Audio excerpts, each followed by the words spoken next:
Nakapang-PE ngayon si Noah dahil Huwebes naman ngayon. At ngayong araw na to ang huling pasok nila. Dahil simula bukas, Biyernes, hanggang sa December 1 ay wala silang pasok. Sem break na nga nila dahil sa 2 ng December na sila babalik. Well, anyways, this is your Ate Cherise and welcome to my vlog. Sabik na nga rin pumasok sa eskwelahan itong si Sabsab. Dahil panay din tanong niya kung kailan siya papasok. Pero ang sabi ko sa kanya, wag muna siyang pumasok, magpagaling muna siya. May nauuso din na sakit ngayon sa mga bata kaya naman ingatan po natin ang mga anak natin. Bali 2 linggo ngang hindi nakapasok si Sab. Kaya naman maraming gawain sa school ang hindi niya nagawa. Ihahatid ko sana si Noah sa school, pero dahil sumama si Aliyah ay hindi ko na siya naihatid. Kaya naman ang ginawa ko, nag-urong na lang ako ng mga plato. Ito nga pala yung mga pinagkainan namin kagabi, hindi na namin nahugasan dahil inaantok na nga ako noon. Kaya naman maaga pa lang sinimulan ko na ito.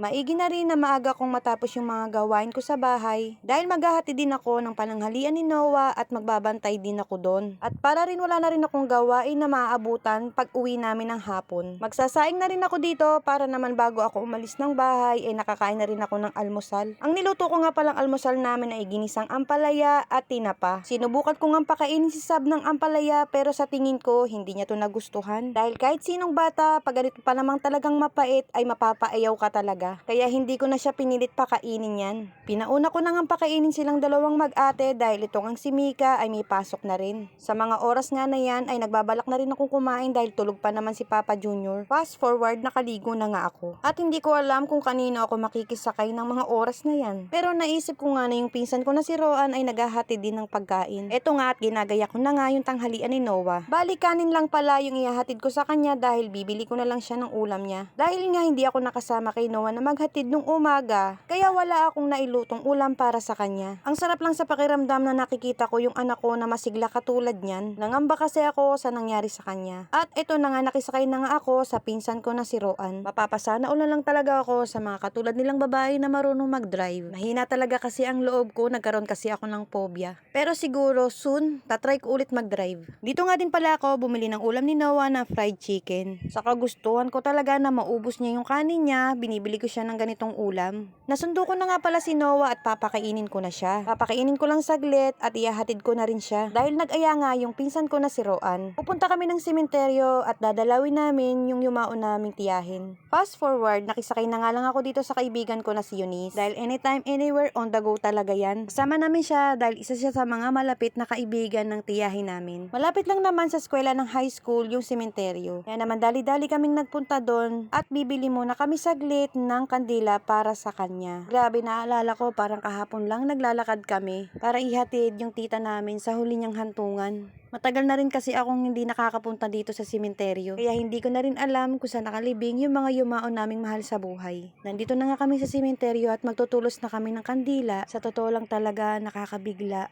Masakit pero kailangan naming tanggapin na ang tita Ana namin wala na sa amin. Pero alam namin sa piling ng Panginoon, doon niya makakamit ang tunay na ligaya at ang buhay ng walang hanggan. Lahat naman tayong nabubuhay dito sa ibabaw ng mundo, dito rin naman tayo pupunta. Siguro para sa pananaw ko, habang tumatanda tayo, gumawa tayo ng istorya natin na maganda tulad ng ginawa ni Tita Ana. Ultimo bata na pakisamahan niya at sa bawat liga kasama nila. Humihiyaw, sumisigaw, sumusuporta. Para sa amin, hindi ka lang isang tita. Saka rin namin kaibigan, kapamilya, kahit kailan hindi namin makakalimutan. At sana sa pagyao mo, baunin mo yung masasayang alaala na ginawa natin dito.